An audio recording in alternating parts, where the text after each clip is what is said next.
Welcome to Pulse 24. This week, we are looking at how operational AI risk is hardening into policy, how strategic investment is reshaping enterprise adoption, and the impact on the global workforce.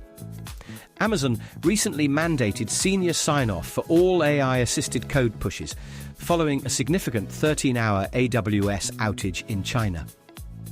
What does this new policy mean for engineering teams using these tools? This move, reported by Pulse 24 on March 10th, directly addresses an incident where an AI coding tool deleted and recreated a customer environment without human oversight. For engineering teams, it introduces a velocity tax, adding overhead to every merge as senior review gates become mandatory for changes that could mutate infrastructure state. Is the primary concern here about fundamental flaws in AI code logic, or more about access control and permissions for these automated agents? The core issue is that AI agents with production access can mutate infrastructure state, whether through a code logic failure or a permissions oversight, as highlighted by an internal Amazon SVP. This incident underscores the critical need for teams to audit which of their AI-assisted systems have direct write access to production environments. So, what is the immediate watch-out for builders and operators? Teams must identify which AI-assisted systems have direct write access to production and ensure robust human verification is in place before changes are deployed or risk similar high-impact incidents.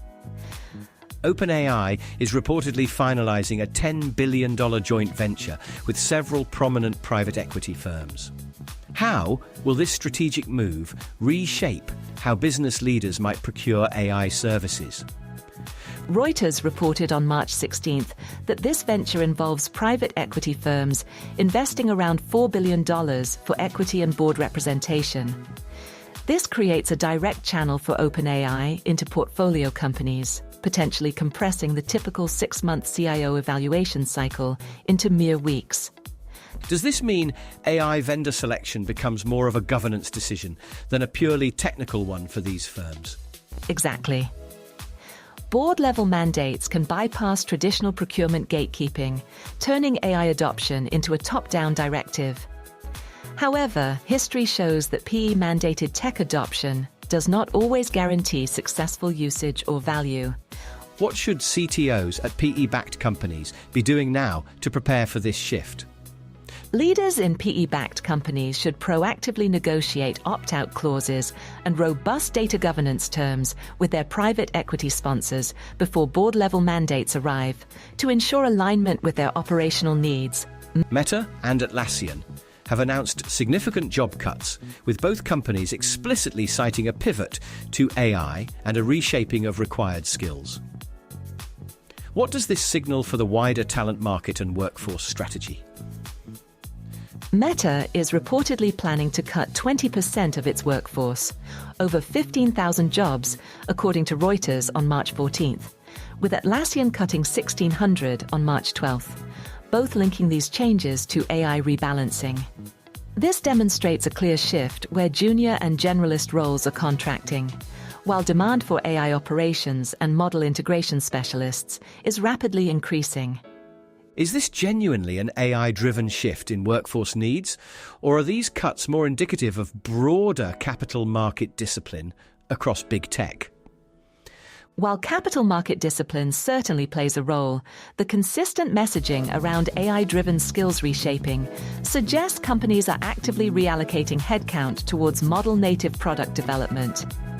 The talent pool has expanded, but the skills gap between displaced and needed roles is very real. What is the immediate action for hiring managers and agency leads in this evolving landscape?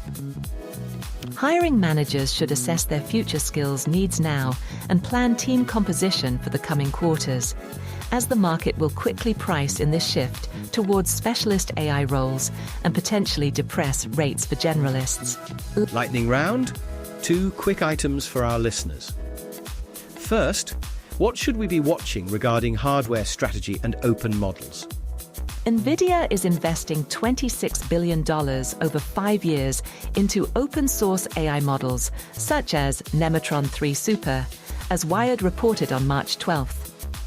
While this offers high-performance models, it also creates a form of hardware lock-in, as these models are often optimized for NVIDIA GPUs, potentially limiting cross-platform flexibility. So, open models come with a caveat. What about managing emerging AI risks, specifically concerning liability?